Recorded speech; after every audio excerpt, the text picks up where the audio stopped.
الحمد لله رب العالمين والصلاة والسلام على أشرف الأنبياء والمرسلين سيدنا ونبينا أبي القاسم محمد وآله الطيبين الطاهرين المعصومين ولعنة الله على أعدائهم أجمعين من الآن إلى قيام يوم الدين. أما بعد فقد قال الله تعالى في كتابه المبين وهو أصدق القائلين وقوله الحق. بسم الله الرحمن الرحيم. من المؤمنين رجال صدقوا ما عاهدوا الله عليه ومنهم من قضى نحبا ومنهم من ينتظر وما بدلوا تبدیلا. صلوات بھیجیں محمد علیہ محمد.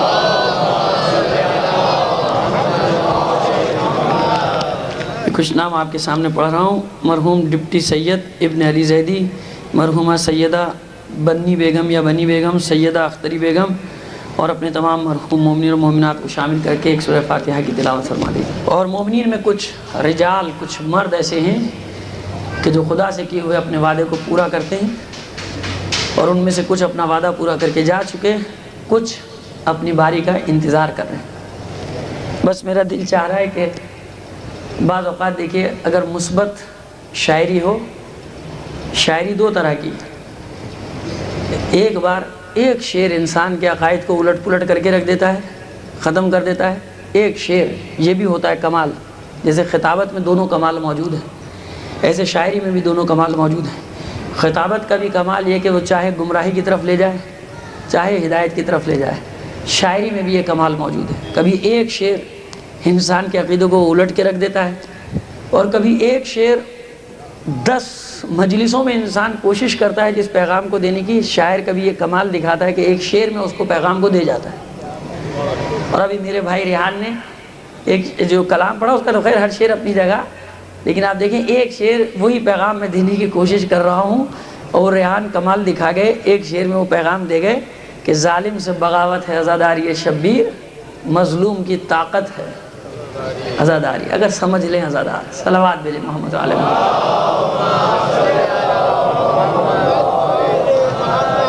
بغاوت کے بغیر عزاداری کا تصور ہی باطل ہے عزیزو. جہاں بغاوت نہیں ہے وہاں عزاداری ہی نہیں ہے. اگر ظالم سے، ظلم سے بغاوت ہی کا تصور ہی نہیں ہے، پھر کیسی عزاداری ہے شبیر؟ پھر کیسی عزاداری ہے حسین؟ پہلے تو ظلم سے بغاوت، اس کا اعلان ہی ہے. یہ ماتم کیا ہے؟ ظلم سے بغاوت کا اعلان ہے. تو یہ اعلان ہی نہ ہو، انسان کہے کہ میں عزادار ہوں، اس کو پتہ ہی نہیں پھر عزاداری کیا ہے. اسی لیے تو ظالم گھبراتا ہے اور کوشش کرتا ہے کہ اس عزاداری کو روک دیا جائے، ماتم کو روک دیا جائے، جلوس کو روک دیا جائے، کیونکہ وہ جانتا ہے کہ اگر یہ سمجھ گئے عزادار تو سوائے ظلم سے بغاوت کے تو اور کچھ بھی نہیں ہے اس میں. صلوات بھیجتے محمد علیہ محمد. عزیزان محترم، بس آج قیام کا آغاز ہے جو میں تاریخ لے کے چلا ہوں، لیکن آج وہ پہلا قیام کہ جس نے بنیاد فراہم کر دی دوسرے قیام کی، اور جو صرف اسی لیے اٹھے تھے کہ بس ہمیں کھڑے ہونا ہے اور شہید ہو کے حسین کی بارگاہ میں چلے جانا ہے. یہ پہلا قیام جو جناب سلیمان بن سرد خزائی اور ان کے جانثار ساتھیوں نے یا لسارات الحسین کا نعرہ لگایا تھا، اے خون حسین کا انتقام لینے والوں.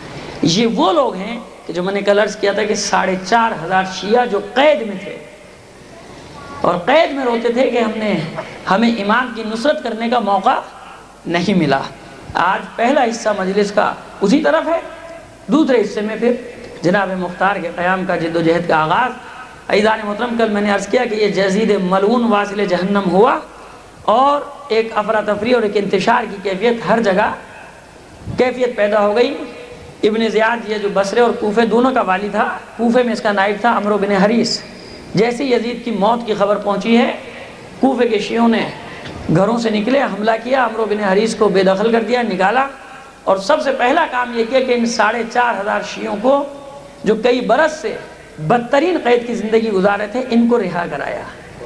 انہی قیدیوں میں جناب سلیمان بن سرد خزائی، جناب مسیب، جناب عبداللہ ابن سعید، جناب عبداللہ ابن وال، اور جناب ابراہیم بن مالک اشتر، اور جناب سعد ابن حذیفہ یمانی، یہ وہ لوگ کہ جو انتظار کر رہے تھے کہ امام کوفے تشریف لائیں گے، ہم ان کی نصرت کریں گے، لیکن اس سے پہلے ہی ان کو قید میں ڈال دیا گیا، یہ قید خانے کو توڑ دیا گیا، یہ 4,500 قیدی قید سے رہا ہو گئے۔ اور جناب سلیمان کے گھر پہ اجتماعات پھر شروع ہوئے، اور ان کا ایک ہی نعرہ ہے بس کہ ہم نے نصرت نہیں کی کربلا میں، بس اب ہمارا ایک کام ہے کہ ہم قاتلان حسین سے جا ٹکرائیں گے، اور جب تک شہادت کے درجے پر فائز نہیں ہو جاتے ہم ان کو قتل کریں گے، امویوں کو، اور خصوصاً ابن زیاد۔ اور ادھر عبداللہ ابن زبیر سے مایوس ہو کے جناب مختار واپس چلے۔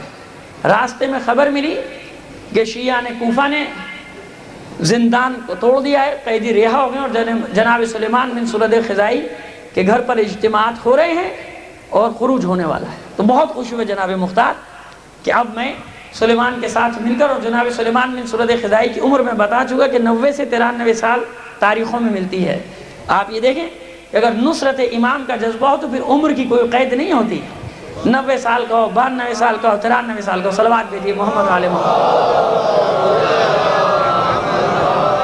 اور خوشی خوشی جناب مختار جا رہے ہیں کوفے کی طرف کہ اب ہم ملیں گے اور قیام کریں گے، لیکن کوفے جانے سے پہلے اپنی سواری کا رخ موڑا کربلا کی طرف۔ جناب مختار نے کربلا پہنچے زیارت کے لیے، اور قبر امام پر کئی گھنٹے، بلکہ بعض روایتوں میں کہ 3 دن تک یہ ماتم کرتا رہا، مجاہد گریا کرتا رہا قبر حسین پر، اور کہتا ہے کہ اے میرے سید و سردار، اے میرے آقا، میں قسم کھاتا ہوں آپ کے نانا کی، آپ کی ماں زہرا کی عصمت کی، آپ کے بابا حیدر کی ولایت کی، آپ کے بھائی حسن کی مظلومیت کی، اور آپ کی اور آپ کے ساتھیوں کی قسم کھاتا ہوں کہ جب تک آپ کے قاتلوں سے انتقام نہ لے لوں گا، جب تک جو قاتل میرے ہاتھ لگتا چلا گیا، جو کربلا میں شریک تھا، اس کو کیفر کردار تک نہ پہنچا دوں، نہ اچھا کھانا کھاؤں گا، نہ اچھا کپڑے پہنوں گا، نہ بستر پر سوؤں گا، اور نہ کسی اور خواہش کی تکمیل کروں گا۔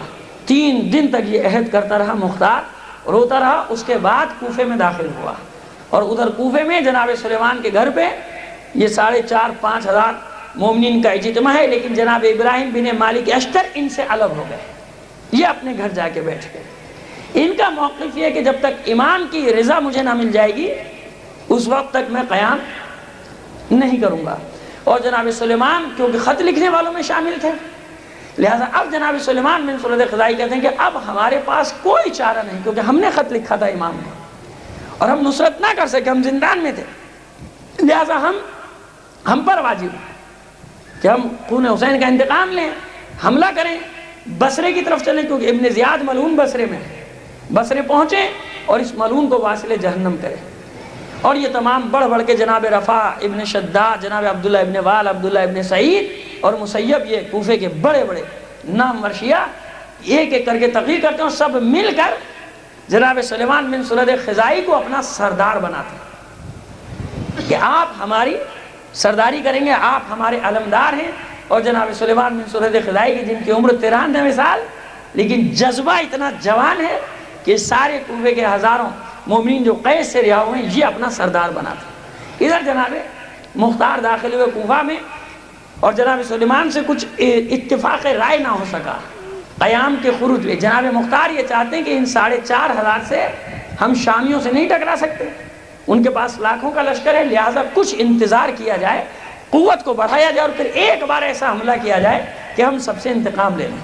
جبکہ جناب سلیمان کا موقف یہ کہ ہم زندگی چاہتے ہی نہیں، ہم تو یہ چاہتے ہیں کہ اپنے عہد کو وفا کریں اور کربلا والوں کے ساتھ ملحق ہو جائیں۔ یہ 7-8 دن ابھی مذاکرات جاری تھے دونوں کے کہ عبداللہ ابن یزید الانصاری، جس کو عبداللہ ابن زبیر نے اپنا والی بنایا ہے، وہ یزید والے کو تو مار پیٹ کے بھگا دیا، بلکہ وہ خود ہی فرار ہو گیا وہاں سے، عمرو بن حریث۔ اب یہ عبداللہ ابن یزید الانصاری، یہ عبداللہ ابن زبیر کی کیونکہ بیعت ہر طرف پھیلتی جا رہی ہے، یہ اس کی طرف سے والی بنا ہے۔ یہ سلیمان سے نہیں گھبرائے، عمر سعد اور شیس ابن ربی وغیرہ جو کوفے میں بڑے بڑے قاتلان حسین یعنی جرم قتل حسین میں شریک تھی، یہ گھبرائے مختار سے۔ یہ پہنچے فوراً عبداللہ ابن یزید انصاری کے پاس کہ دیکھ سلیمان کا مسئلہ نہیں ہے، سلیمان جو ہے وہ تو امویوں کے پیچھے جا رہا ہے، ابن زیاد کے پیچھے جا رہا ہے، لیکن مختار برملا ہر ایک سے یہ کہہ رہا ہے کہ میں ایک ایک قاتلان حسین کو جو کربلا میں شریک تھے ان کو قتل کروں گا، تو ان کو کسی طرح سے قابو کر لو۔ تو اب ان کو 9 ہی دن ہوئے تھے کہ انہوں نے بھیجے اپنے سپاہی، پھر ان کو گرفتار کر کے پھر زندان میں ڈال دیا جناب مختار کو۔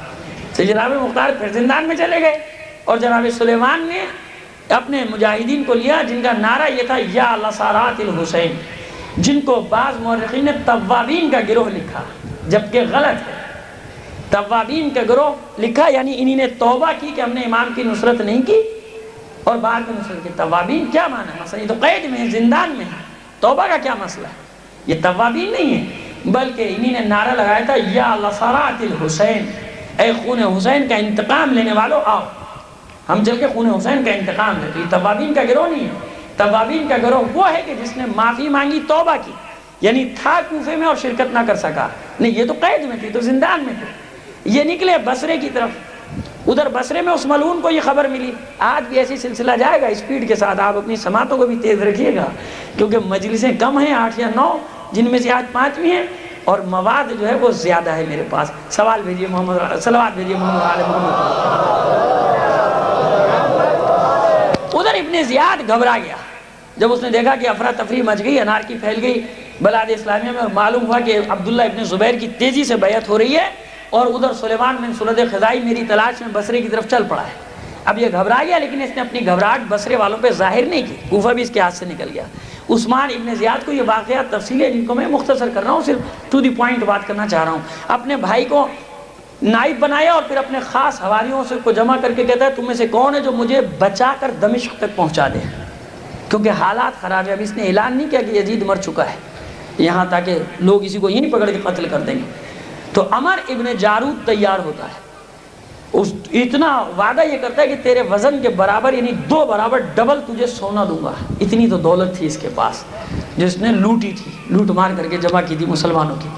2 برابر تجھے سونا دوں گا، تو مجھے یہاں سے نکال لے۔ تو عمر ابن جارود کے 21 بیٹے یہ اپنے لاؤ لشکر کے ساتھ لے کر نکلا رات کی تاریکی میں عبداللہ ابن زیاد کو، عبیداللہ ابن زیاد کو۔ ادھر سے جناب سلیمان بن سرد خزائی کو مخبروں نے اطلاع دی کہ وہ فرار اختیار کر رہا ہے شام کی طرف، راستے میں کمینگاہ میں بیٹھ گئی ہے، بصرے اور شام کے راستے میں۔ اور وہاں جب یہ پہنچا ہے تو انہیں گھیر لیا لشکر کو۔ لشکر کے پہنچنے سے پہلے جناب سلیمان کے اس کو بھی اطلاع مل گئی، کیونکہ اس کے بیٹوں میں اس زمانے میں اگر آپ تاریخیں پڑھیں گے تو لوگوں کی کچھ خصوصیات ہوا کرتی تھی۔ مثلا کان زمین پہ لگا کے بتا دیتے تھے کہ 10 کلومیٹر پہ لشکر آ گیا، 20 کلومیٹر پہ لشکر آ گیا۔ ہوا کو سونگ کے بتا دیتے کہ گھوڑوں کی کتنی تعداد ہے، اونٹوں کی کتنی تعداد ہے۔ اس قسم کی خواص تھے لوگوں کے۔ تو اس کا ایک بیٹا جو تھا اس نے بتا دیا کہ یہاں سے چند کلومیٹر کے فاصلے پر کمیگاہ میں ایک لشکر موجود ہے جس کی تعداد 4 سے 6 ہزار کے درمیان ہے۔ یہی تھی، علم ہے یہ بھی، اس زمانے میں یہ علم حاصل کیا کرتے تھے۔ آج کل آلات ایسے ہو گئے کہ لوگ ان آلات کی مدد سے سیٹلائٹ کے ذریعے سے جاسوسی کر کے بتا دیتے ہیں کہ اس شہر میں کتنے گٹر ہیں، کتنے نالے، یہ سب بتا دیتا ہے سیٹلائٹ، اوپر سے سارا بتا دیتا ہے، سب کچھ بتا دیتا ہے۔ تو کتنے بند ہیں کتنے کھلے ہوئے یہ بھی بتا دیتا ہے۔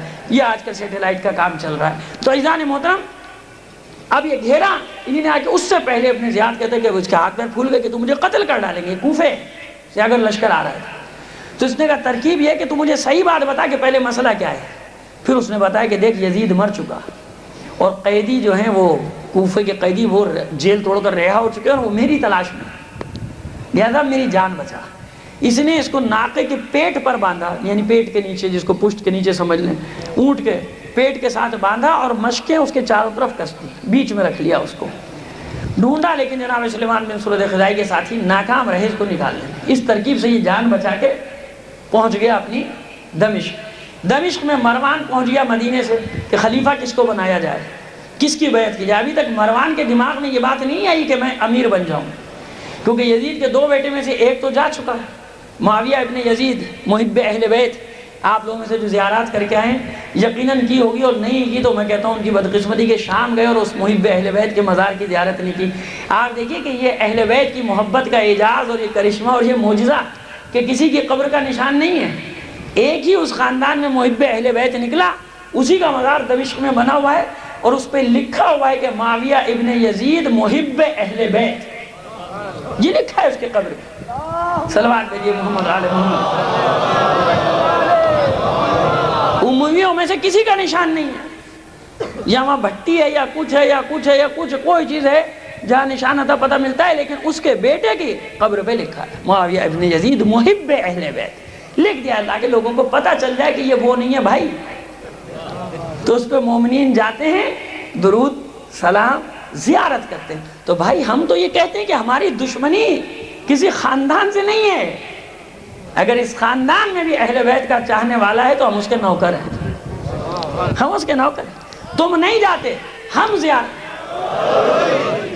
تم نہیں جاتے، ہم زیارت کرنے جاتے ہیں۔ اس لیے زیارت کرنے جاتے ہیں کہ اس نے تخت کو ٹھوکر مار دی تھی یہ کہہ کر کہ اس تخت پہ خون حسین ہے، جس تخت سے خون حسین کی بو آتی ہو، جس کی بنیاد اہل بیت کے خون پر ہو، میں اس تخت پہ نہیں بیٹھوں گا۔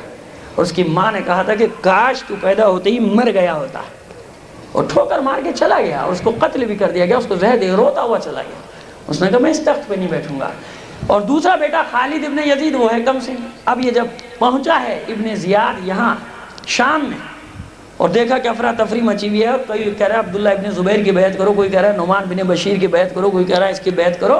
تو اب اس نے اس کے دماغ میں ڈالا مروان کے، ابن زیاد نے کہ کیا غضب کرتا ہے تو اپنی بیعت کیوں نہیں کرتا، اپنا ہاتھ لا میں تیری بیعت کرتا ہوں، اور دیکھ میں اتنا مال لے کر آیا ہوں کہ جتنا یزید دیتا تھا تو اس سے تو 10 گنا ابھی ان فوجوں کو دے دے، یہ سب تیرے ساتھ ہو جائیں گے، تیری بیعت کر لیں گے۔ اور خالد ابن یزید کمسن بھی، اور پھر یزید کا بیٹا ہے، جھوٹا ہے، دغاباز ہے۔ پھر ابن زیاد نے کہا کہ دیکھ یزید کے حکم پر میں نے سب کچھ کیا، اور بعد میں یزید نے سب میرے اوپر ڈال دیا کہ قتل حسین تو ابن زیاد نے کیا تھا، میرا حکم تھوڑی تھا۔ تو کہا یہ اسی کا بیٹا ہے، لہذا تو، اور ایک راستہ اور بتاتا ہوں کہ یزید کی ماں سے، خالد ابن یزید کی ماں سے تو عقد کر لے تو اور پکا ہو جائے گا تو خلیفہ۔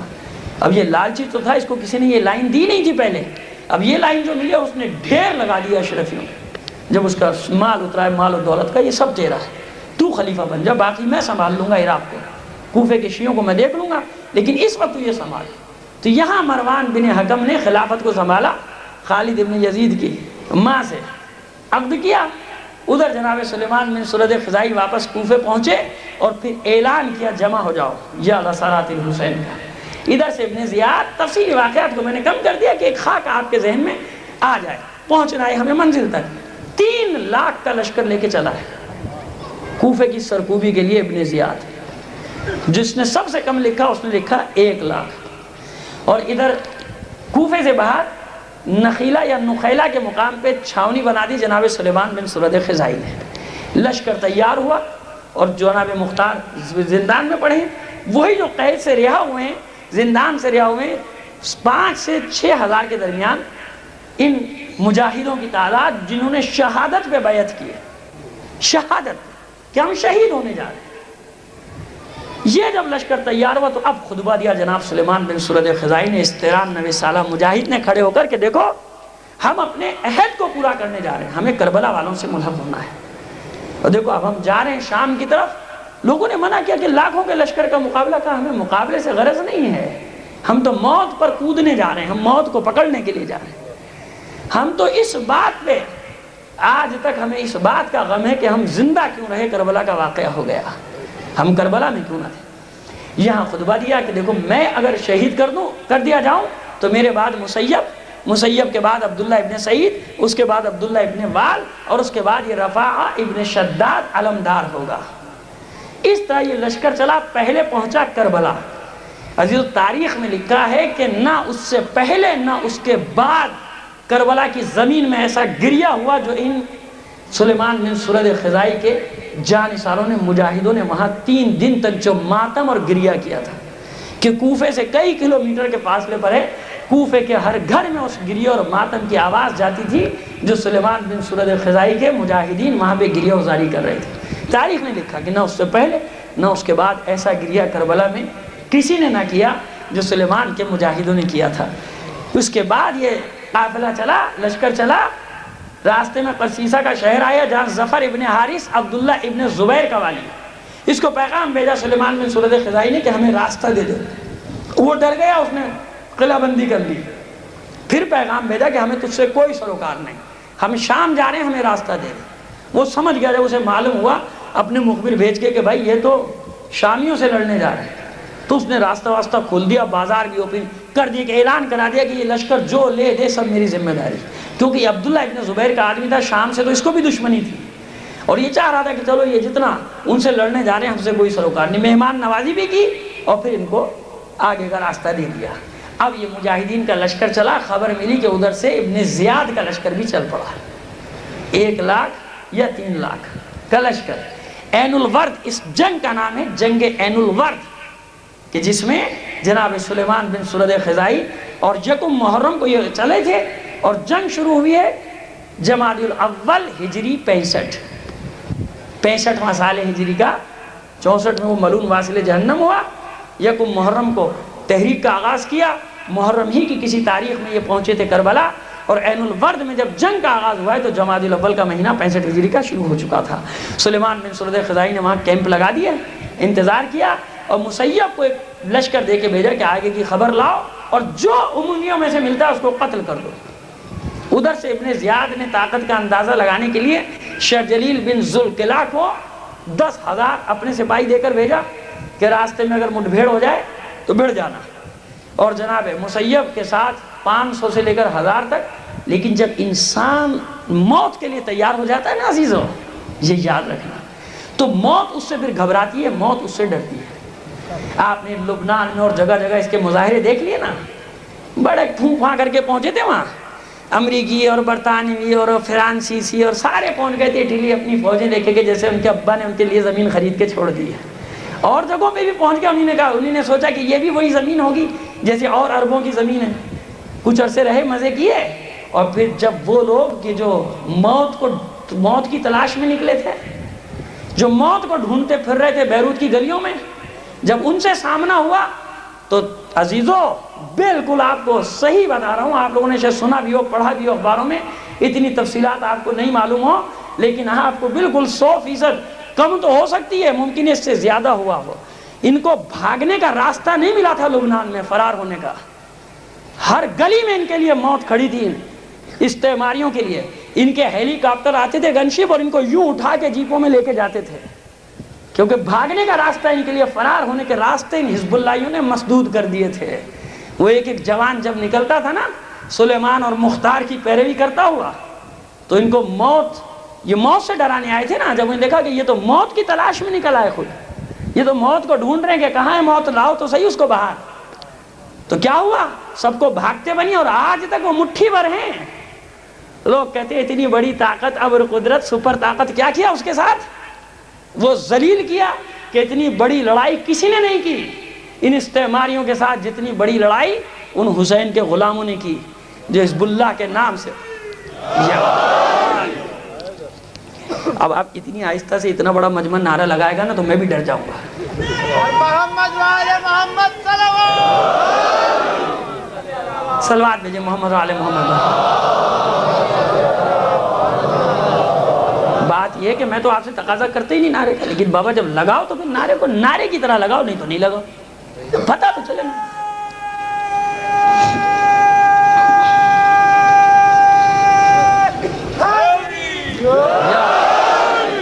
تو عزیزو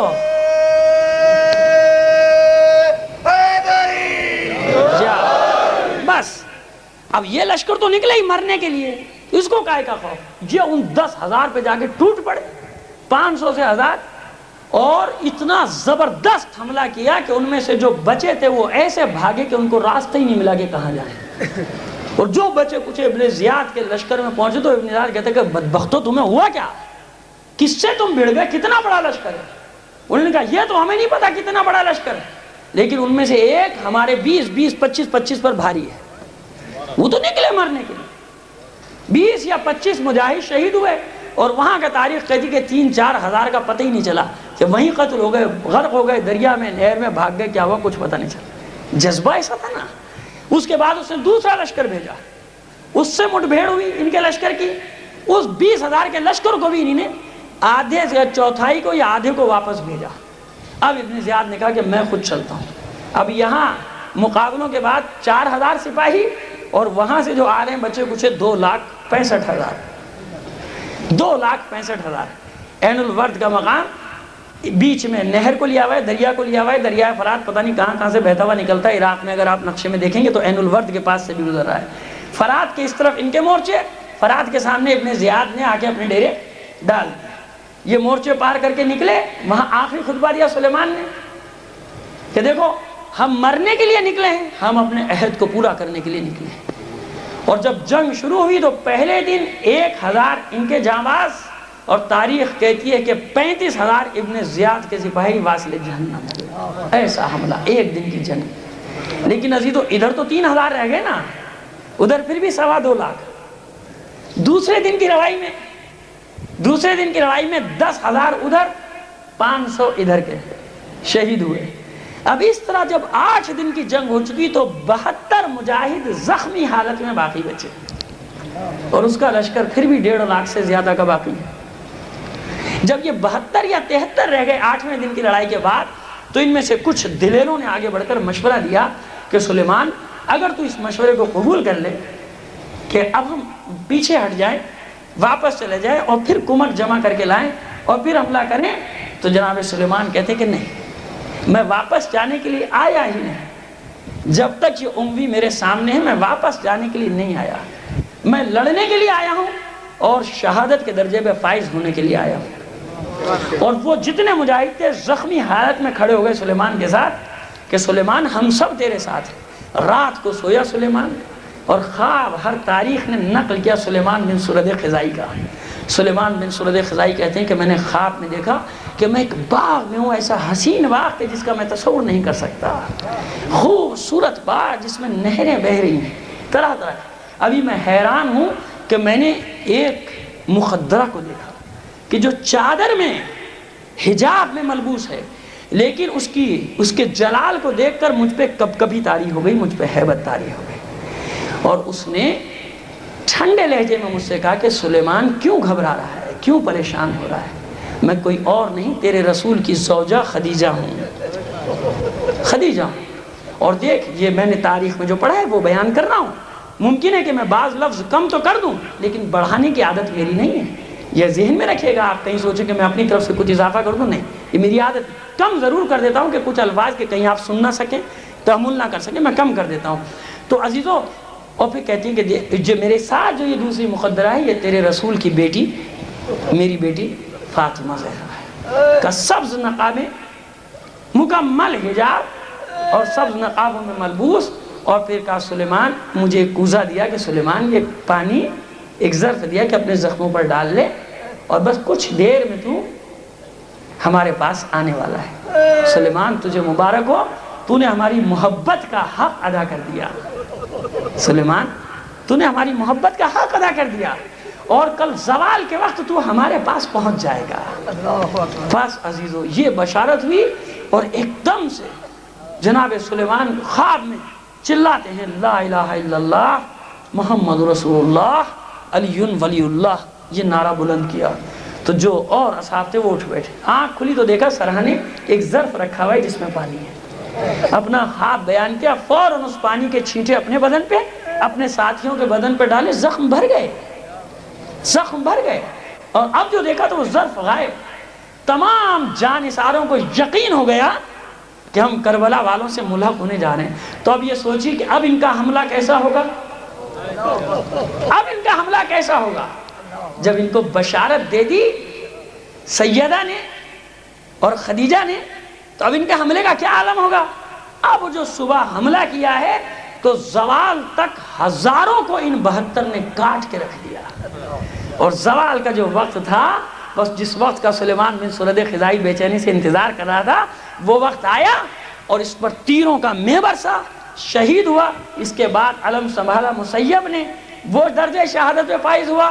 عبداللہ ابن سعید، عبداللہ ابن وال، ایک ایک کر کے جانثار شام تک شہادت کے درجوں پہ فائز ہوتے رہے۔ آخری میں رفاعہ ابن شداد 9 جانثاروں کے ساتھ زخموں سے چور باقی بچا۔ رات کی تاریکی ہوئی، جنگ رک گئی۔ جب جنگ رکی تو یہ 9 جانثار باقی، سارا دن یہ 62 یا 63 افراد مقابلہ کرتے رہے۔ اب اس کے بعد ایک مشورہ دیتا ہے رفاعہ کو کہ رفاعہ دیکھ، ہم نے اپنے عہد کو پورا کیا ہے، اب ہم مقابلہ کر بھی نہیں سکتے، اور اب میرا مشورہ ہے کہ اس دین کو بچا لے، اس جنگ کو جو ہم نے لڑی ہے اس کو بچا لے تاریخ میں، اور ہم منتشر ہو جاتے ہیں صبح ہونے سے پہلے، الگ الگ ہو جاتے ہیں۔ تمام یہ مشورہ کرتے ہیں اور بعض جگہوں پر ہے کہ یہ فعل بھی لیتا ہے آیات الہی سے، رفع ابن شداد، اور اس کے بعد یہ طے کرتے ہیں کہ جب رات تاریک ہو جائے گی تو ہم 9 افراد مختلف سمتوں میں نکل جائیں تاکہ جو جنگ، یہ سلیمان بن سرد خزائی کا جو جہاد ہے یہ باقی رہ جائے، یہ زندہ رہ جائے۔ عزیزو ادھر یہ 9 افراد پراگندہ ہوئے، دوسرے دن سعد ابن حذیفہ یمانی کمک لے کر پہنچا کوفے سے، لیکن جنگ ختم ہو چکی تھی۔ صلوات بھیج دیجئے محمد و آل محمد پر۔ عزیزان محترم، آج اگر آپ کے 5-10 منٹ لے لوں زیادہ تو مذائقہ تو نہیں؟ صلوات بھیج دیجئے محمد و آل محمد پر۔ یہ آپ کا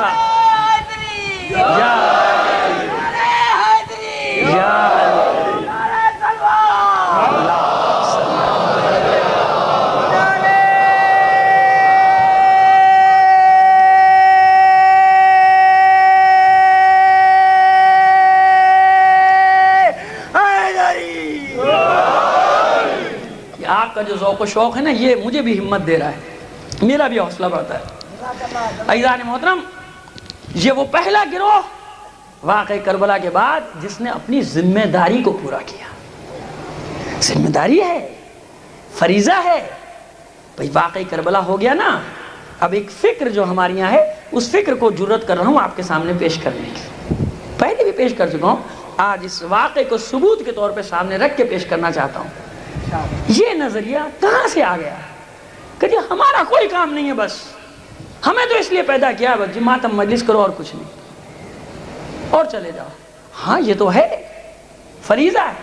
اگر کسی زمانے میں سنت تھا تو جی تو اب یہ سنت سے آگے بڑھ کے فرائض میں داخل ہو چکا ہے، فرائض میں داخل ہو چکا ہے، یہ میرا بھی عقیدہ ہے۔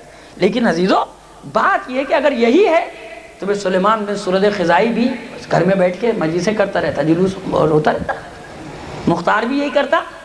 لیکن ان کا کردار بتا رہا ہے واقع کربلا کے بعد کہ جب تک یزیدیت باقی ہے حسینیوں کو اپنی ذمہ داری ادا کرتے رہنا پڑے گی، جب تک ظالم ہے مظلوم سامنے رہے گا۔ تو آج ظلم بھی ہے، یزیدیت بھی ہے، طغیان بھی ہے، طاغوت بھی ہے، اسلام دشمنی بھی ہے، اور شریعت کے خلاف ایک بہت بڑا محاذ بھی قائم کر دیا گیا۔ ہائے کیسا جملہ میں نے کہہ دیا، کیا باتیں لے کے بیٹھ گئے، یہ تو اب ایک مذاق بن گیا نا شریعت، اور یہ سب کیا چیزیں ہیں، فضول چیزیں لے کے بیٹھ گئے ہمارے ساتھ۔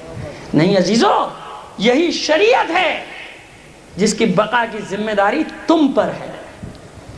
مجھے بتاؤ کہ حقیقی اسلام کس کے پاس ہے، حقیقی دین کا وارث کون ہے، دین محمدی کس کے پاس ہے، شریعت محمدی کا وارث کون ہے؟ یہ ہمارا افتخار ہے، یہ ہمارا فخر ہے کہ ہم دین محمد کے حقیقی وارث ہیں۔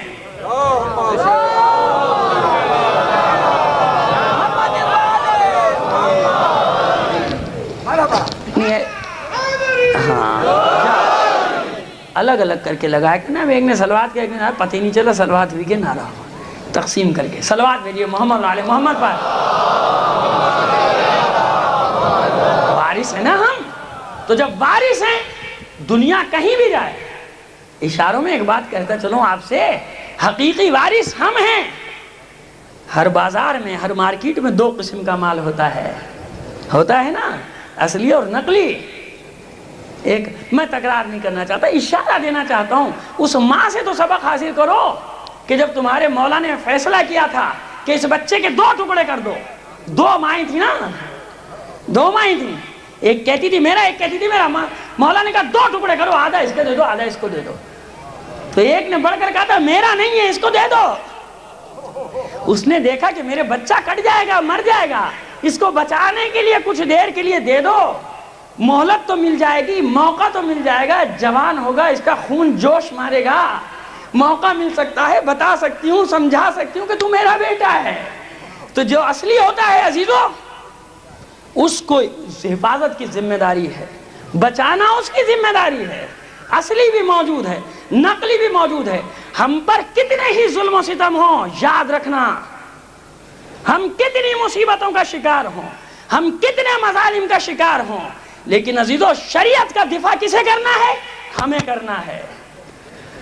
اس دور میں بھی اہل بیت نے بنو امیہ اور بنو عباس کے زمانے میں بھی جب بطور کلی اسلام کے دفاع کی بات آتی تھی تو سینہ سپر ہوتے تھے اور اپنے مومنین کو بھی یہی سبق دیا کرتے تھے. تو عزیزو جب تم حقیقی وارث ہو تو پھر دفاع بھی تمہیں کرنا ہے. جعلی مال کتنا ہی بازار میں پھیلا ہوا ہو ہمیں اس سے کوئی غرض نہیں ہے. ہمیں حقیقی شریعت کو دینا ہے, دنیا کو دفاع کر کے بتانا ہے کہ ہم وارث ہیں, ہمارے پاس اسلام ہے, باقی کچھ نہیں ہے. یہی ہے اسلام جو ہمارے پاس ہے. صلوات بھیج دے محمد آل محمد.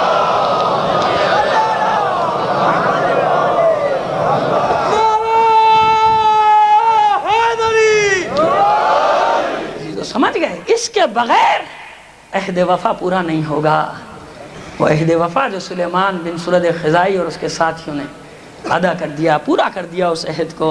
مختار اور اس کے جانثاروں نے, زید شہید نے, یا ابن زید شہید, تاریخ بھری ہوئی ہے ان سرخ مجاہدوں سے کہ جنہوں نے اس انقلاب کو زندہ رکھا, سینہ بسینہ پہنچاتے رہے لوگوں تک پیغام کہ دیکھو یہ ہے حقیقی دین, یہ ہے حقیقی حسینیت.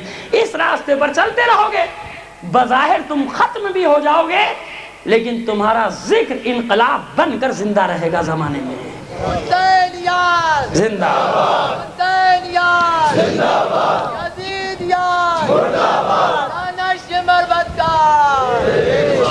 عزیزان محترم, یہ تمام ہوا جناب سلیمان کا انقلاب اور جناب مختار کو زندان میں یہ اطلاع ملی.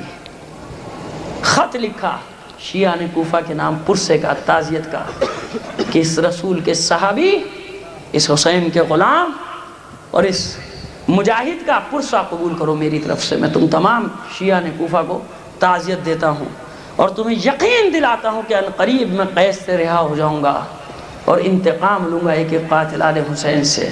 اطمینان رکھو. اب یہ شیعہ نے کوفہ کو جب یہ خط پہنچا جناب مختار کا تو پھر جوابی خط لکھا کہ مختار مایوس ہو گئے تھے, تھوڑے سے ڈر گئے تھے.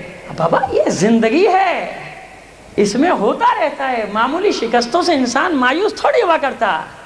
یہ تو قیامت تک کا معرکہ ہے, اس میں ایسا تھوڑی ہوتا ہے. ہوتا ہے نا جھپٹنا, پلٹنا, پلٹ کر جھپٹنا, لہو گرم رکھنے کا ہے ایک بہانہ. یہ معمولی چیزوں سے قومیں ختم نہیں ہوتی, جنگ جاری ہے, ختم نہیں ہوئی. تو جناب سلیمان کا جہاد ختم ہوا, کوفے کے شیعوں پہ تھوڑی سی مایوسی چھائی کہ دیکھو اتنا بڑا قیام ہوا تھا, کوئی فائدہ نہیں. ادھر سے مختار کا پیغام پہنچا, مت گھبراؤ, جنگ ختم نہیں ہوئی, ابھی مختار باقی ہے, آ رہا ہے. ایک دم ان کا حوصلہ پھر بڑھ گیا کہ نہیں ابھی ایک باقی ہے. خط لکھ کے بھیجا کہ مختار ہمیں تیری بات پر یقین ہے اور ہم سب اب تیری بیعت میں ہیں, ہم سب تیری بیعت میں. عزیزان محترم, پھر جناب مختار نے, کیونکہ اب کی قید اتنی سخت نہیں ہے, حالات جب دیگرگوں ہوتے ہیں حکومتوں کے تو ہر چیز دیگرگوں ہو جاتی ہے. پھر خط بھیجا اور پھر اپنے بہنوئی کو کہ میں 13 سالہ ہوں, قید میں پڑا ہوں اور بے جرم و خطا, میرا کوئی جرم بھی نہیں ہے, مجھے زندان میں ڈال دیا. اور انہوں نے فوراً پھر عبداللہ ابن یزید انصاری کو, عبداللہ ابن زبیر کی طرف سے جو والی ہے, اس کو خط لکھا کہ میری قربت کا خیال کر, وہ میرا سالہ ہے اور اس نے کیا جرم کیا کہ تم نے اسے پکڑ کے پھر ڈال دیا. اب یہ جو خط پہنچا تو پھر انہیں مجبور ہو کے, کیونکہ احترام تو باقی ہے نا, ان لوگوں کا احترام ہے, اور جو لائق احترام ہستیاں تھیں ان کا احترام, ان کا خون بہانا مباح, ان کا خون بہانا جائز, ان کے احسانات ہیں ان کے اوپر. ان کے باپ دادا نہیں تو یہ ساری مملکتیں ان کو دے دی, جاگیر دے دی, پلتے رہیں گے, کھاتے رہیں گے قیامت تک. لہٰذا ان کے حقوق کا احترام کا, میرے حق کا احترام کرو, مختار کو چھوڑو. چھوڑ دیا گیا, پھر رہا کر دیا گیا. قید لگا دی گئی, شرط لگا دی گئی, گھر سے باہر نہیں نکلو گے, گھر میں مقید رہو گے.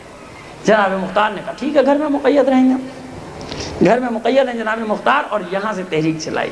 اب پیغام بھیجا جناب ابراہیم بن مالک اشتر کو, وہ جو خط لکھوایا تھا جناب محمد حنفیہ سے, اب بھیجا ان کے پاس کہ دیکھو میرے پاس امام کا اجازہ موجود ہے, امام کی رضا موجود ہے. ابراہیم تمہارے والد مولا کائنات کے سالار تھے, تمہارا پورا خاندان محب اہل بیت ہے, مجھے تمہاری مدد کی ضرورت ہے قاتلان حسین سے انتقام کے لیے. جناب ابراہیم نے جو قاصد آئے تھے ان کے عزت و احترام, لیکن کوئی جواب نہیں دیا, رخصت کر دیا. کہا کہ میں سوچوں گا۔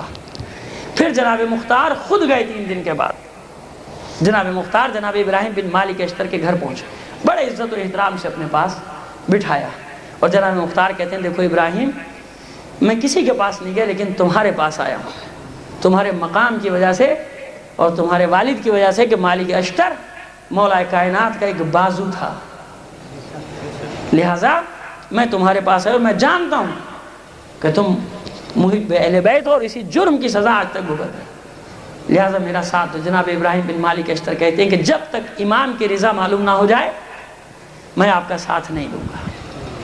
یہ بھی ضروری ہے نا عزیزو، ابراہیم جیسے لوگ بتا رہے ہیں کہ امام کی اطاعت پہلی شرط ہے، امام کی اطاعت شرط ہے۔ صلوات دے دو۔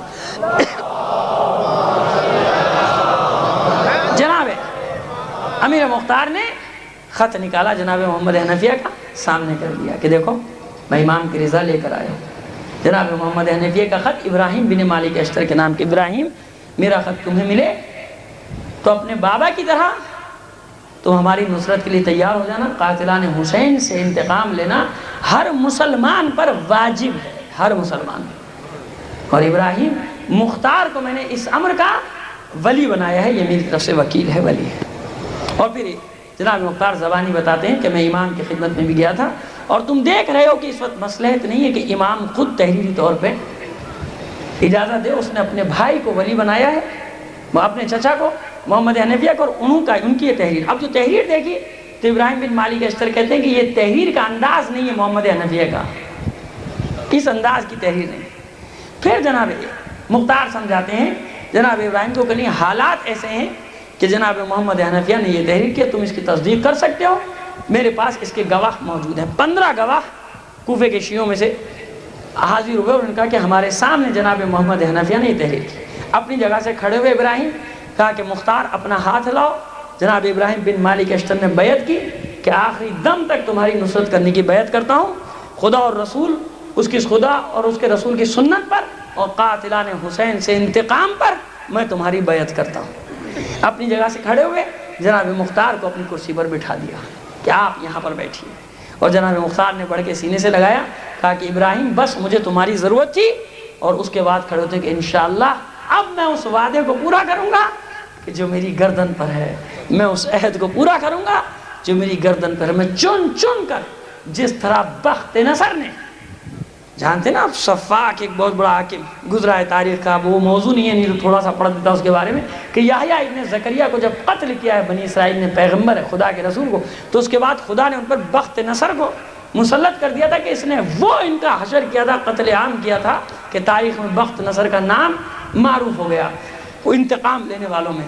تو اب یہ کہتے ہیں نام مختار کہ میں اس طرح سے ان سے انتقام لوں گا جس طرح بخت نصر کو خدا نے مسلط کر دیا تھا بنی اسرائیل پر، میں اس طرح مسلط ہو جاؤں گا بنو امیہ کے اوپر، اور چن چن کر ان کو چھپ جائیں گے، نکالوں گا بلوں سے اور ان سے قتل کروں گا۔ خوشی خوشی اپنے گھر آئے، لیکن جناب ابراہیم بن مالک اشتر نے پھر 50 معتبر افراد کو بھیجا طائف اور مکے کے درمیان، جہاں محمد حنفیہ روپوش ہے ابھی تک، اسی لیے روپوش ہے کہ یہ کام اپنے انجام تک پہنچ جائے، قیام ہو جائے، خروج ہو جائے مختار کا ایک بار، اس لیے روپوش ہے، تحریک چلا رہا ہے، اپنی ذمہ داری کو پورا کر رہا ہے۔ حسین اسی لیے تو چھوڑ کر گئے تھے کہ میرے بعد سید سجاد کی ذمہ داریاں کچھ اور، اس کام کو کس انداز میں لے کے چلنا ہے یہ جناب محمد حنفیہ کی ذمہ داری ہے۔ لہٰذا یہ 50 معتبر کوفی پہنچے جناب محمد حنفیہ کی خدمت میں، تلاش کیا، حج کا زمانہ ہے، کہا کہ کیسے آنا ہوا، کہا کہ مختار آپ کی نیابت میں بیعت لے رہے ہیں، کہا کہ پہلے تو یہ سن لو کہ حسین کے قتل کا انتقام ہر مسلمان پر واجب ہے، اس کے لیے کسی اجازت کی ضرورت نہیں ہے، کسی اجازت کی ضرورت نہیں۔ لیکن مختار کو میں نے اس لیے تحریری اجازت نامہ دیا کیونکہ دیکھیے بعد میں اہل بیت کے نام پر بنو عباس بھی حکومت لینے والے ہیں نا، حکومت، خون حسین کا انتقام لگا لگا کر۔ عبداللہ ابن زبیر نے بھی مکے میں یہ فتنہ کھڑا کیا تھا ایک دفعہ قتل حسین کے بعد کہ اہل بیت کو قتل کر دیا گیا، حالانکہ خود مولا کائنات کا سب سے بڑا دشمن تھا، اس کو کوئی محبت نہیں تھی۔ تو اس لیے میں نے تحریری اجازت نامہ دیا کہ یہ میری طرف سے ولی ہے اس امر کا، میں نے اس کو بنایا ہے نا، یہ انتقام لیے 50 افراد مطمئن ہو کر واپس پہنچے۔ جناب مختار کو خبر ہوئی کہ ابراہیم نے 50 افراد کو بھیجا ہے، اب انہیں بے چینی ہوئی، اپنے آدمیوں کو بھیجا کہ پہلے ان کی خبر لاؤ 50 آدمیوں کی کہ وہ کیا خبر لائیں، اور خوشی خوشی آ کے واپس خبر دی مختار کو کہ مختار مبارک ہو، وہ ابراہیم بن مالک اشتر کے جو 50 افراد آئے ہیں وہ کوفے میں پھیل گئے ہیں اور تیرے لیے بیعت لے رہے ہیں، مختار کے لیے بیعت لے رہے ہیں۔ 20,000 کا لشکر جناب مختار نے جمع کر لیا، خون حسین کا صلوات بھیجیے محمد آل محمد۔ عزیزان محترم، یہاں پہ میں نے، کیونکہ میں جانتا ہوں کہ صاحبان علم کا مجمع ہے کہ جو کتابوں سے بھی وہ رکھتے ہیں، شوق رکھتے ہیں، مطالعہ کرتے ہیں، تو ایک دو چیزیں میں نے عمداً چھوڑ دی ہیں، وقت کی کمی کی وجہ سے مطالعہ کرتے ہیں، تو یہ اعتراض نہ ہو کہ آپ نے وہ واقعہ چھوڑ دیا، کیونکہ میں ایک ایک واقعہ بیان کرنا شروع کروں گا تو پھر مشکل ہو جائے گی۔ کہ جیسے حجاج بن یوسف جب مسلط ہو گیا، یہ ملعون مروان تو 9 مہینے میں ختم ہو گیا تھا، اسی کی بیوی نے یعنی خالد بن یزید کی ماں نے تکیے سے اس کا گلا والا گھونٹ کے اس کو مار دیا۔ اس کے بعد بیٹھ گئے عبد الملک ابن مروان، یہ ابھی اسی دور میں 65-66 ہجری کا، یہ جب جناب سلیمان بن سلطان خزائی کے جانثار شہید ہوئے، ان کے سر کاٹ کے بھیجے گئے ہیں وہاں، تو اس کے 1-1.5 مہینے کے بعد ہی عبد الملک بن مروان مسلط ہو گیا مسلمانوں کے اوپر، سفاک ترین حکمران، کہ جس نے قرآن کو لے کر کہا تھا کہ اب آج سے تیرے اور میرے درمیان جدائی، اب میں خلیفہ بن گیا، اب تیرا میرا راستہ جدا۔ لوگ ہوتے ہیں نا کہ پہلے جب تک نہیں ملتا تو اللہ اللہ، اور جب سب کچھ مل گیا ان کا اب تم ادھر ہمارا الگ، ہمارا راستہ یہ تمہارا راستہ یہ، لہذا اس کے بعد کیا ہوا کہ عبد الملک بن مروان نے عراق کا گورنر بنایا حجاج بن یوسف ثقفی کو۔ یہاں سے حجاج تاریخ میں داخل ہوا، یہ خبیث ترین انسان، تاریخ کے جو 8 خبیث ترین انسان ہیں۔ ایک کتاب میں نے بچپن میں پڑھی تھی، فیروز سنس کی چھپی ہوئی، غالباً 68 یا 69 کی بات ہے، 5ویں چھٹی میں تھا، تو اس کتاب کا نام تھا دنیا کے 8 خبیث ترین انسان، جس میں نیرو کا ذکر تھا اور یہ راسپوتین وغیرہ بہت سا، اس کا چنگیز خان کا تھا، وہاں حجاج بن یوسف کا بھی ذکر تھا۔ اب میں نے دوبارہ جب لاہور سے جا کے تلاش کیا کہ وہ کتاب مل جائے مجھے دوبارہ، تو اب اس کا نام ہے دنیا کے 7 خبیث ترین انسان، حجاج بن یوسف کو نکال۔ یہ تو ہماری آنکھوں کے سامنے ہو رہا ہے، میں نے آپ کو بتا دیا سنوی کے 68-69 کی یہ کتاب ڈھونڈ لیجیے آپ، فیروز سنس کی تو 8 نام ہے اس کا، اب ہے 7، کیونکہ اس کی خباثت اب لوگوں کو نہیں لگا کہ اس کا خبیثوں میں نام نہیں آنا چاہیے، اب اس کو ہیرو بنانا چاہیے، اب اس کو ٹی وی پہ ڈراموں میں پیش کرنا چاہیے۔ تو یہ ہے جناب، جو چاہے آپ کا حسن کرشمہ ساز کرے، جو چاہیں آپ کریں، کہ اس خبیث کو ہیرو بنا کے پیش کیا جا رہا ہے ٹی وی پہ، اخباروں میں، رسالوں میں۔ بڑا مجاہد تھا وہ تو اسلام کا، یقیناً آپ کا مجاہد ہوگا اسلام کا۔ خدا کا شکر ہے کہ ایسے خبیثوں میں سے کوئی کسی کو ہم نے اپنی تاریخ میں ہیرو نہیں بنایا۔ صلوات بھیج دیجیے محمد آل محمد۔ تو اس حج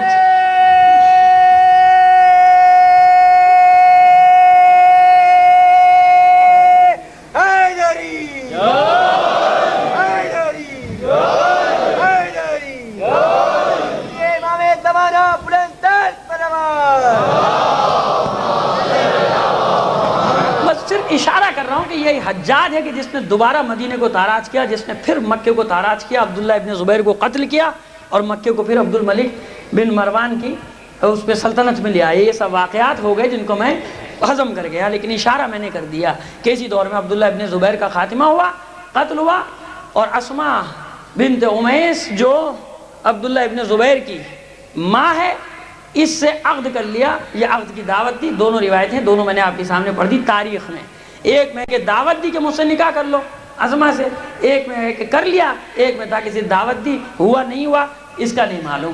تو یہ حجاج نے من چیخیں برسوائیں، اس 2 بار، دوسری بار تاراج کیا، اور 2 بار اس نے اپنے، جب میں عراق میں گورنر تھا تو 2 بار گرفتار بھی کروایا جناب امیر مختار کو، جب اس کی حکومت آ گئی، کیونکہ عبداللہ ابن زبیر کا تو خاتمہ ہو گیا، اس کی تو چھٹی ہو گئی، اس کے والی بھی سب گئے، لیکن دونوں بار یہی ہوا کہ جب قتل کرنا چاہتا ہے، کبھی تلوار گر جاتی ہے، کبھی وہ اندھا ہو جاتا ہے، جلاد آگے بڑھتا ہے، اور کبھی ایسا ہوتا ہے، صلوات بھیجیے محمد اور آل محمد۔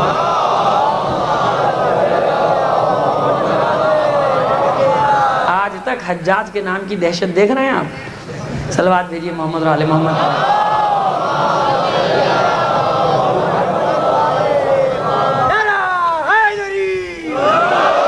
کبھی حجاج آگے بڑھا تو سانپ نے، وہ جلاد آگے بڑھا تو سانپ نے ڈس لیا، اور مختار مسکرا کے کہتے ہیں کہ ایسا کر حجاج تو خود آگے بڑھ جا مجھے قتل کرنے کے لیے، کیونکہ مختار اسے کہہ رہے کہ تو مجھے قتل نہیں کر سکتا جب تک میں قاتلان حسین سے انتقام نہ لے لوں۔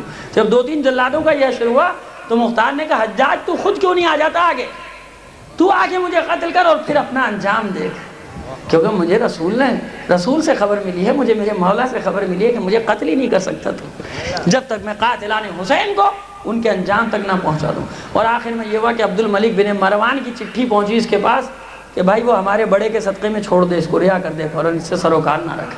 تو یہ بڑے نے کہیں کہیں یہ کام بھی دکھایا، یہ بھی خدا کی مصلحت۔ پھر ان کا نام یوں نہیں لیتا بار بار روز کہ آپ سمجھ رہے ہیں 3 دن سے میں نام لیے جا رہا ہوں۔ پھر ان بڑے کی درخواست پہ چھوڑ دیا گیا جناب امیر مختار کو، پھر رہا ہو گئے جناب امیر مختار۔ یہ حجاج بن یوسف کو میں اس لیے اشارتاً لایا ہوں کہ کہیں آپ تاریخ میں پڑھیں ذکر آ جائے، آپ کہیں مولانا نے ذکر ہی نہیں کیا، میں اس لیے لایا کہ یہاں سے عبد الملک بن مروان کا زمانہ شروع، اور اب اس کے بعد جناب ابراہیم بن مالک اشتر کی بیعت، اور اب جناب مختار منصوبہ بندی کرتے ہیں کہ ہمیں کس تاریخ کو خروج کرنا ہے، کس تاریخ کو کوفے پر قبضہ کرنا ہے، اور کس انداز میں ہمیں قاتلان حسین کو ڈھونڈنا ہے۔ بعض قاتلان حسین کو انعام بھی دیا ہے، اکرام بھی دیا ہے، ان کی خدمت بھی کی ہے، تو تاریخ نے الزام لگا دیا کہ قاتلان حسین کا ہوتا تو اس کی خاطر تواضع کیوں کرتا۔ یہ چالیں تھیں، حکمت عملی تھی جناب مختار کی، کہ آپ میں جب آگے بیان کروں گا کہ کیوں ان کے ساتھ یہ نیکیاں کی اور بعد میں پکڑ کے ان کی گردن وردن مار مور برابر کر دیا، کیونکہ سفارشیں آ جاتی تھی، جیسے ان کی سفارش آتی تھی ایسے عبداللہ ابن عباس کسی کی سفارش بھیج رہے ہیں، عمر سعد کیا اس کی، تو اب جناب مختار پریشان کہ کیا کروں، تو پھر اس کے لیے دوسرا چکر چلاتے تھے، وہ قتل ہو جاتا تھا، انجام کو پہنچ جاتا، کہتے بھائی مجھے پتہ ہی نہیں چلا، اور انہیں جا کے مار مور دیا، ختم کر دیا اس کو، ہمیں کیا پتا، ہمیں تو بعد میں پتہ چلا، بڑا افسوس ہوا کہ وہ قتل ہو گیا، اگر پہلے پتہ چل جاتا ہم اس کو مرنے ہی نہ دیتے، بچا لیتے، چھوڑ دیتے۔ صلوات بھیج دیجئے محمد آل محمد پر۔ نہیں بیٹا بس ایزان محترم، اس سے زیادہ آج آپ کو زحمت میں نہیں دوں گا، یہاں تک میں لے آیا، حالانکہ مجھے امید نہیں تھی، میٹر یہ اس قسم کا ہے کہ کچھ میرا بھی دل نہیں چاہتا کچھ چھوڑ دوں، کچھ واقعہ چھوڑ دوں، کچھ کیا کروں، لیکن یہ کہ بہرحال انشاءاللہ ایک منزل تک لے آؤں گا۔ اور عزیزان محترم، ایک اقبال کے چند مصرے آپ کے سامنے پیش کرنا چاہتا ہوں اپنے اس تقریر کے اوپر، جو آپ سن رہے ہیں 4-5 دن سے جس انداز کو، لیکن اس میں بھی ایک میسیج ہے۔ میں نے کہا نا کہ شاعر کبھی اپنے 4 مصروں میں 5 مصروں میں وہ بات کہہ جاتا ہے کہ جس کو کوشش کرتا ہے انسان زندگی بھر وہ پیغام پہنچانے کی۔ انداز بیاں گرچہ بہت شوق نہیں ہے، شاید کہ تیرے دل میں اتر جائے میری بات، یا وسعت افلاک میں تکبیر مسلسل، یا خاک کی آغوش میں تسبیح و مناجات، وہ مذہب مردان خداگاہ ہو خدا مست، یہ مذہب ملا و جمادات و نباتات۔ یہ پیغام یاد رکھنا عزیزو، جو تکبیریں بلند کرتے رہتے ہیں وہی شیر ہوتے ہیں اپنے دور کے، انہی کو خدا وہ مرتبہ دیتا ہے، انہی مجاہدوں کو زندہ رکھتا ہے تاریخ میں، کہ جو افلاک میں جن کی تکبیریں گونجتی رہتی ہیں ظلم کے خلاف، استعمار کے خلاف، سامراج کے خلاف۔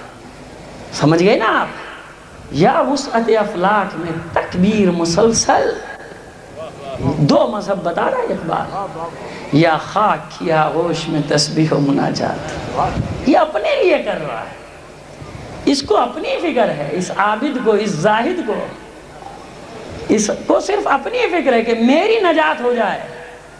بغل میں دبائی مناجات کی کتاب، چلا گیا کسی گوشے میں، قبرستان میں، یا کسی مزار پہ جا کے بیٹھ گیا، اس کو اپنی فکر ہے۔ اور جو افلاک کی وسعتوں میں تکبیر بلند کر رہا ہے اس کو انسانیت کی فکر ہے۔ تو کس کا مرتبہ بلند ہوا؟ جو صرف اپنی نجات کی فکر کر رہا ہے، یا پورے معاشرے کو ظلم و ستم سے نجات دلانا چاہتا ہے؟ یہ پیغام دیا ہے اقبال نے، یا وسعت افلاک میں تکبیر مسلسل، یا خاک کی آغوش میں تسبیح و مناجات، وہ مذہب مردان خداگاہ ہو خدا مست، یہ مذہب ملا و جمادات و نباتات۔ صلوات بھیج دیں محمد آل محمد پر۔ تو عزیزان محترم، بس اس پیغام کو سمجھ لو کربلا کے کیا مقصد ہے، کیوں عزاداری کو زندہ رکھا جائے۔ یہ تازیانہ ہے عزاداری ظلم پر، سامراج پر، استعمار پر، ضرب کاری ہے، ایسی ضرب جو 1400 سال سے مسلسل لگ رہی ہے، اور استعمار اسے پیچھا چھڑانا چاہتا ہے، اس کا پیچھا نہیں چھوٹتا، پیچھا چھڑانا چاہتا ہے، اس کا پیچھا نہیں چھوٹتا، اور جب تک ایک حسینی بھی روئے زمین پر باقی ہے، یہ ضرب کاری اس کے بوسیدہ پیکر پر لگاتا رہے گا، لگاتا رہے گا۔ صلوات بھیج دیں محمد آل محمد۔ بس اسی پیغام کو لیے ہوئے اسی پیغام کو لیے ہوئے بظاہر اسیروں اور ستم رسیدوں اور مظلوموں کا قافلہ، اور اگر بباطن دیکھو تو کربلا کے بعد پہلا لشکر حسینیوں کا جا رہا ہے شام کو فتح کرنے، جس کی قیادت، جس کی علمداری زینب کے ہاتھ میں ہے، جس کا سالار سید سجاد اور علمدار زینب کبریٰ۔ ایک مختصر سے لشکر کو چند بیویاں، چند بچے، بے کجاوا اونٹوں پر سوار، ہاتھ پسے پشت بندھے ہوئے صحرا کا سفر جاری ہے۔ یہ ظالم سمجھ رہے ہیں کہ ہم انہیں قید بنا کر لے جا رہے ہیں، ہم فتح کا لشکر لے کر جا رہے ہیں، انہیں کیا معلوم کہ یہ چند بیویاں شام کو فتح کرنے جا رہی ہیں، یہ حسین سے کیے ہوئے وعدے کو پورا کرنے جا رہی ہیں۔ عزاداران حسین، آپ نے اکثر سنا ہوگا، پڑھا بھی ہوگا، اور شاید مشاہدہ بھی کیا ہو بعض لوگوں نے کہ کربلا سے شام تک کا جو راستہ ہے نا قیدیوں کا، اس راستے میں کئی کلومیٹر کے فاصلے پر کچھ قبریں ہیں چھوٹی چھوٹی سی، اور ان قبروں کے بارے میں کوئی نام پتہ نہیں ہے، بس لکھا ہے کہ جب اسیروں کا قافلہ جا رہا تھا گر جاتا تھا، یہ ملعون تیزی سے دوڑاتے تھے اپنے ناکوں کو، اور جب کوئی گر جاتا تھا تو یہ قافلے کو روکتے نہیں تھے، اور وہ صحرا میں تڑپ تڑپ کر جان دے دیتا تھا، اور پھر جب کوئی گزرتا تھا وہاں سے قبر بنا دیتا تھا، تو قریب کی بستی کا آتا تھا قبر بنا دیتا تھا۔ عزاداران حسین، جب یہ اسیروں کا قافلہ کربلا سے چلا ہے، 112 سے 250 تک کی روایات ہے کہ بیویاں اور بچے اس قافلے میں تھے۔ میں کم والے کو لے لیتا ہوں 112، اور جب یزید کے دربار میں پہنچے تھے تو کتنے تھے؟ صرف اور صرف 12 اسیر، 12 اسیر، پڑھ لیجئے گا، صرف 12 اسیر۔ 100 اسیروں کے ساتھ کیا ہوا عزیزہ؟ یہ جو کربلا سے شام تک کے راستے میں قبریں بکھری ہوئی ہیں، یہ ان مظلوم بچوں اور سیدانیوں کی قبریں ہیں کہ جو ناکوں سے گر جاتے تھے، اور یہ ملعون قافلے کو روکتے نہیں تھے، اور یہ صحرا میں تڑپ تڑپ کر جان دے دیتے تھے۔ اور اس کا ثبوت وہ واقعہ ہے کہ جب راہ شام میں وہ نیزہ جس کی نوک پر سر حسین نصب ہے، اس شقیق کے ہاتھ سے چھٹا اور ریت میں گڑ گیا۔ کتنے جتن کیے جاتے ہیں لیکن سر حسین آگے بڑھنے کا نام نہیں لیتا۔ شمر نے تازیانہ اٹھایا، بڑھا سید سجاد کی طرف۔ شمر کا تازیانہ سید سجاد کی پشت مبارک۔ پوچھو اپنے بابا سے کیوں آگے نہیں بڑھتے؟ بیمار کربلا نے زنجیروں کا لنگر سمیٹا، آئے بابا کے پاس، بابا کربلا سے کوفہ اور کوفے سے یہاں تک اب میری پشت میں طاقت نہیں رہی تازیانے سے، بابا آپ آگے کیوں نہیں بڑھتے؟ میرا دل کہتا ہے عزادارو، حالانکہ پڑھتے ہیں علماء ذاکرین، لیکن میں نے کیونکہ روایت میں نہیں پڑھا، پس میں کہتا ہوں میرا دل کہتا ہے، اور کوئی بعید نہیں کہ حسین کی آنکھوں سے اشک جاری ہو گئے اپنے بیٹے کا حال دیکھ کر۔ بیٹا سید سجاد میں جانتا ہوں، مجھے معلوم، لیکن بیٹا میں کیا کروں؟ میرے سینے پر سونے والی سکینہ قافلے سے بچھڑ گئی، جب تک میری بچی واپس نہیں آئے گی میں آگے نہیں بڑھوں۔ عزادارو سمجھ میں آ گیا؟ سکینہ اونٹ کی پشت سے گر گئی تھی، ان ملعونوں نے قافلے کو روکا نہیں تھا، یہ حسین تھا جس نے قافلے کو رکوا دیا تھا کہ میری بچی کو لاؤ. قافلہ روکا گیا، پشت ناقہ سے سیدانیاں نیچے اتری اور مخالف سمت میں یہ بیویاں جا رہی ہیں آوازیں دیتی ہوئی سکینہ سکینہ سکینہ. زینب و ام کلثوم بھی ایک سمت میں جا رہی ہیں کہ جب کچھ دور گئیں تو بچی کے رونے کی آواز کانوں میں آئی.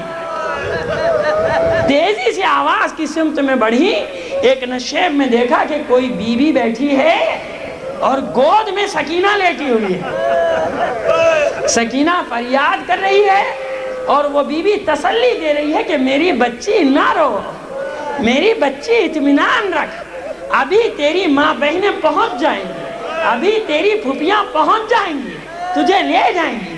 اس کو پیار کرتی جاتی ہے، اس کے سر پہ ہاتھ پھیرتی جاتی ہے، نہ رو میری بچی نہ رو. عزاداران حسین دوڑتی ہوئی آگے بڑھی، ثانیہ زہرا آواز دی میری بچی سکینہ میرے پاس آ جا. سکینہ نے پھوپھی کی آواز سنی، دوڑ کر سینے سے لپٹ گئی، سینے سے لپٹ گئی. پھوپھی اماں مجھے چھوڑ کر کہاں جا رہی تھی؟ عزاداران حسین تسلی دی سکینہ کو، ام کلثوم کے حوالے کیا. اس بیوی سے کہا بیوی تو نے بڑا احسان کیا،